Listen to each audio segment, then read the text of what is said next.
complementar nada, mas pregar um pouquinho da palavra aqui. Eu prometo que, pode marcar lá o meu cronômetro, 15 minutos eu entrego a palavra para Silênio Elias. Marca ali. Não, ali está 29, é muita coisa. 30 minutos, vocês querem que eu pregue? 1 hora? Não, põe menos, pode pôr 15 minutinhos aí, tá bom? Que vocês já ouviram, já foram tão abençoados. Mas a gente tem, eu quero compartilhar algo aqui que Silênio Elias propuseram. Um tema, não é? Preparando as famílias poderosas para transformar a terra. Mateus capítulo 5, 14, Jesus traz uma incumbência maravilhosa para os cristãos. Quem é cristão aqui, diga glória a Deus. Então, ele diz assim, vós sois, ele diz, a luz do mundo. Eu só queria frase, vocês são o quê? A luz do mundo. E ele fala algo interessante. Não se pode esconder a cidade edificada sobre o monte. A luz, ela incomoda as trevas. Ela chega nas trevas, ela faz com que as trevas se dissipem. Amém? Nós carregamos a luz da palavra. Isso é uma alegria, não é um orgulho religioso, mas isso é uma alegria muito grande em saber que nós podemos influenciar as famílias dessa terra. Amém? Eu falei algo aqui alguns dias atrás. Nós não vamos conseguir mudar o mundo, irmãos, mas a gente pode mudar o nosso mundo, a nossa família, o nosso clã. Amém? A gente pode determinar, dizendo assim, a minha família, como Josué fez, né? Eu e a minha casa serviremos ao Senhor. Amém? Então, não importa o passado atrás, mas eu posso dizer assim, daqui para frente a minha família vai servir e honrar ao Senhor. Amém, irmãos? Nós vivemos então num tempo de tantas questões emocionais, tantas feridas nas famílias, não é? Tem algumas pessoas que não acreditam mais nessa instituição maravilhosa que Deus deixou. De fato, a família, ela é a base de uma sociedade. Uma família sadia é uma base de uma sociedade sadia. É assim que a gente entende. E a gente tem vivido um tempo de tantas tribulações nas famílias. E é interessante que o inimigo sempre vai usar a questão da família. Se ele conseguir desestabilizar uma família, tudo fica desestabilizado. Vocês novos, né, casais, vocês acho que já perceberam quando existe um problema, né, uma discussão, uma questão a ser resolvida, o dia não fica bom. Porque quando a família é abalada, o resto do nosso dia fica também abalado. Mas é interessante, se o inimigo usa a família para tentar desestruturar uma sociedade, se ele coloca problemas dentro de um lar para desestruturar pessoas, a gente pode fazer o contrário. Diga, eu posso fazer o contrário. Diga, mas eu posso fazer o contrário. Amém? Você pode fazer, a gente decide.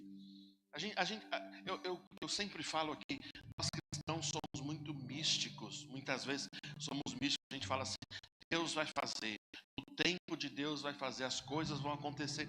Eu sei que tem um tempo de coisas acontecerem, tem coisas que Deus libera no tempo dele, isso é verdade. Mas tem muitas coisas que Deus quer fazer através da nossa vida, a partir do momento que a gente resolva fazer e ponto final. Então eu resolvo que a minha família vai ser um lugar de bênção. Eu determino que meu lar vai ser um lugar da presença do Senhor. Amém? Eu é que oro, vocês que terão filhos, eu é que oro pelos meus filhos. Eu declaro a mão, irmãos, a mão de um homem, de uma mulher sobre a cabeça de um filho é autoridade. A gente coloca assim, você vai servir ao Senhor, vai ter uma família abençoada. Contra essas coisas o diabo não pode. Mas às vezes a gente fica tão refém, fica tão covarde, ficamos tão covardes muitas vezes, porque a gente pensa, quem pode contra essa tribulação, quem pode contra essas circunstâncias? Mas eu digo ao seu Espírito Santo, não pode na sua vida contra essas coisas. Então, por favor, entenda que Deus já deu o poder nas suas mãos. Olhe para a sua mão direita, por favor. Olhe para ela. Diga assim para a sua mão: já existe poder aqui do Senhor. A mão direita, o Marquinhos fala algo interessante, a mão da autoridade, não é isso? É interessante quando você determina coisas, quando você fala coisas, elas acontecem. Você precisa entender que Deus pega junto com você. O Espírito Santo pega junto com você quando você concorda com a palavra. Amém? Você diz: vai ser assim, a minha família é abençoada, coisas boas vão acontecer nesse lar. A gente diz assim: quando pessoas entrarem aqui, vão ser impactadas pela palavra do Senhor. Amém? Então, não importa que o inimigo se levante, porque ele vai se levantar. Isso não é novidade. A questão é como você vai se comportar. Você vai ficar neutro, passivo demais, ou você vai se levantar e dizer assim para o diabo: na minha casa você não entra. Esse lugar aqui é propriedade dos filhos do Senhor. Meus filhos são abençoados, minha família é abençoada. Amém, gente?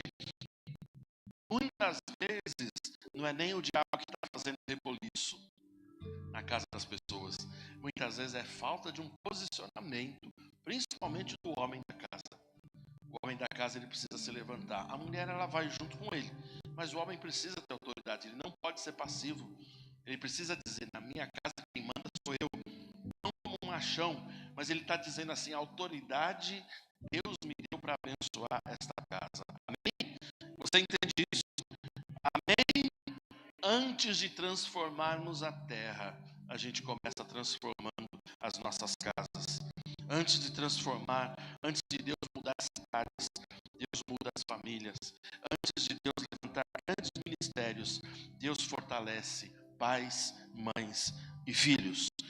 Famílias poderosas não significa famílias perfeitas, porque nós temos defeito. A minha esposa é quase perfeita, ela é 98,99%. Eu ainda estou em 46% ainda da perfeição, mas ela já é. Nem todo mundo é perfeito, né? Quem já chegou em 50% da perfeição, a gente não sabe. Não se trata de ausência de defeitos, mas se trata de uma família abençoada que busca ao Senhor sinceramente. Você está comigo ainda? Está comigo ainda? Eu estou no tempo lá, tá bom? Se você quiser olhar lá, pode olhar. Famílias poderosas são construídas sobre a rocha, Jesus Cristo. A palavra de Deus é a rocha para que as coisas andem bem dentro do lar. Você conhece a história dos fundamentos? Que um louco construiu a sua casa sobre areia, veio o vento, veio a tempestade, veio as intempéries da vida e a casa não aguentou. Ela caiu porque não havia o que? Um alicerce. Um alicerce forte é Jesus, é sua palavra, é ensinar os filhos a palavra, é fazê-los congregar, você congregar também, num tempo tão esquisito que a gente está vivendo, onde o amor está esfriando, né? As pessoas, elas têm tantas opções nas suas vidas, ela coloca a igreja a congregar, e até as coisas de Deus num plano bem abaixo do primeiro. Então nós podemos nos levantar como famílias e entender que em Cristo a nossa família ela é forte, ela é abençoada. Famílias que edificam as suas casas sobre alguns alicerces, como dinheiro, como aparência, como status, como emoções passageiras. Tem famílias que só focam a sua energia em ter as coisas. A gente precisa de uma casa, a gente precisa reformar a casa, a gente precisa de um carro híbrido, nós precisamos das melhores.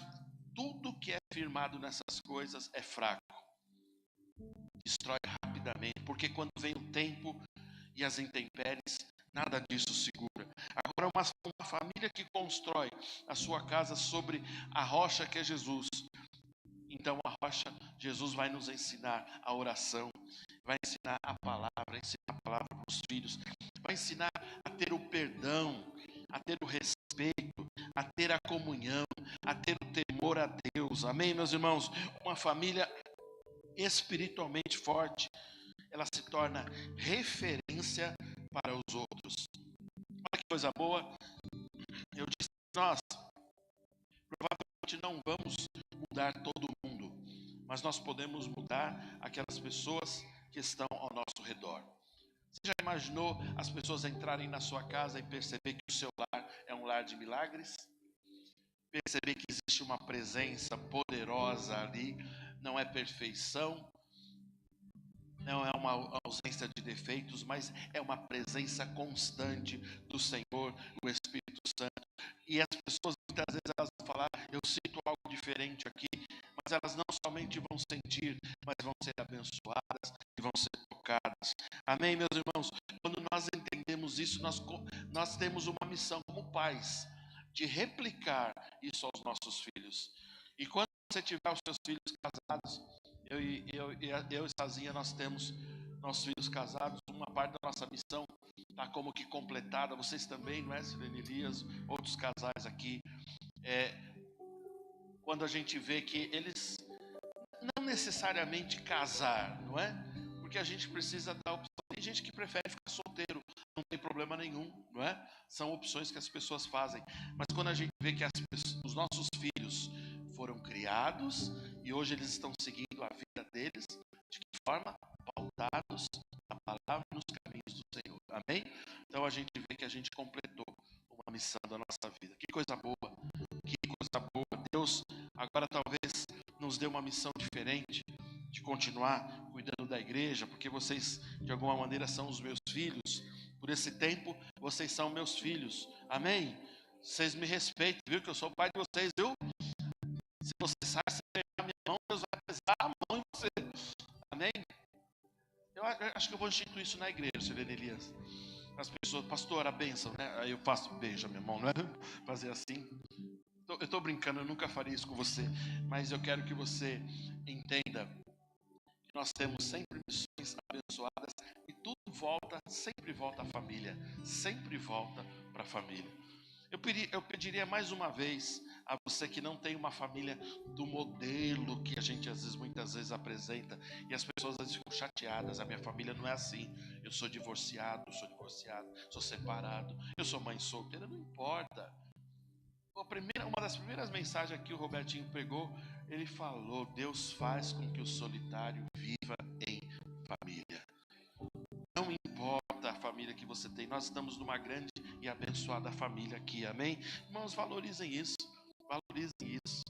Às vezes a gente busca tantas outras coisas, é a coisa mais valorosa. A Bíblia precisa voltar a ser o centro da nossa casa. Você lembra quando a gente, às vezes na religiosidade, abria aquela Bíblia enorme no Salmo 91, deixava aberto? Né? A gente achava que isso era uma maneira de abençoar uma casa, mas hoje nós entendemos que não, a palavra tem que estar o quê? Na nossa boca e no nosso coração. Os nossos filhos têm que levar essa palavra, onde quer que estejamos, que nós sejamos uma referência. As famílias poderosas, elas não só vão formar outras famílias poderosas, não é? Mas elas vão ser uma referência para toda uma sociedade. Uma sociedade que começa a se enfraquecer é uma sociedade que começa a tentar minar as bases da família. A gente está vivendo isso muito no Brasil. É um tempo que você precisa, como cristão, não só dar o seu exemplo, mas orar pelo Brasil, para que o Senhor tenha misericórdia dessa nação, para que a gente se levante homens fortes e mulheres fortes, para continuar sendo uma referência e para que a nossa sociedade não seja destruída. Amém? Você entende isso? Então faça a sua parte, não despreze a pequena gota do oceano que parece ser. Pelo contrário, essa pequena gota do oceano é como aquela pedrinha, né? Que a gente joga na água, já viu? Quando a gente joga uma pedrinha na água, ela começa a fazer aquele círculo reverberando até as pontas. Uma pequena luz pode a curto, médio ou longo prazo influenciar e abençoar muitas famílias. Amém, meus irmãos? Glória a Deus. Tenho 48 segundos e esse cronômetro andou muito rápido. Eu acho que vocês estão sabotando, mas glória a Deus. Eu quero então terminar dizendo algo aqui para você. Deus não desistiu das famílias. Deus não desistiu de você, Deus não desistiu da sua família, amém? Toda a oportunidade que nós temos de nos reunirmos, de estarmos num ajuntamento tão abençoado, ouvir casais abençoados, ouvir, às vezes a gente fala, mas é uma programação, mas Deus usa tanto esses momentos, e todas as vezes que a gente ouve Deus falando através das pessoas, é uma oportunidade que a gente tem de levar a nossa família para um nível maior, para um nível de mais bênçãos, amém? Eu quero profetizar na vida das famílias aqui, que Deus está te levando para um nível diferente, um nível abençoado. Irmãos, recebam isso. Deus está estabelecendo famílias aqui. Financeiramente, Deus está te colocando numa rocha de prosperidade. Deus não é aquele Deus que esquece daquilo que você plantou, pelo contrário, tudo que você tem plantado, Ele está te estabelecendo agora numa rocha de prosperidade, amém? Deus está estabelecendo você num lugar de paz. A sua família é um lugar de paz, a sua família é um referencial de paz, de saúde, e eu digo em nome de Jesus, e profeticamente eu declaro, não vai ter doença dentro da sua casa. A presença do Senhor vai te guiar todo esse tempo. Deus está guiando você, a sua família, a sua geração, até a terceira, quarta geração, que talvez você nem conheça, vão ser abençoados, porque você resolveu buscar ao Senhor, amém? A minha geração, a quarta, quinta geração, já estão abençoados, porque nós dissemos assim, eu e a minha casa, nós vamos servir ao Senhor, amém, queridos? Não vai faltar nada, não vai faltar o pão, não vai faltar água, não vai faltar alegria. Pelo contrário, Deus é aquele Deus que sempre completa os desejos do seu coração. Amém, meus irmãos? Uma última frase aqui. Famílias poderosas não nascem prontas. Elas são construídas diariamente pela presença de Deus, pela unidade e pela obediência à sua palavra. Que Deus abençoe você grandemente em nome de Jesus. Amém? Glória a Deus. Aleluia. Cadê o doutor Elias do Nacilene? Muito bem. Amém. Obrigado, pastor.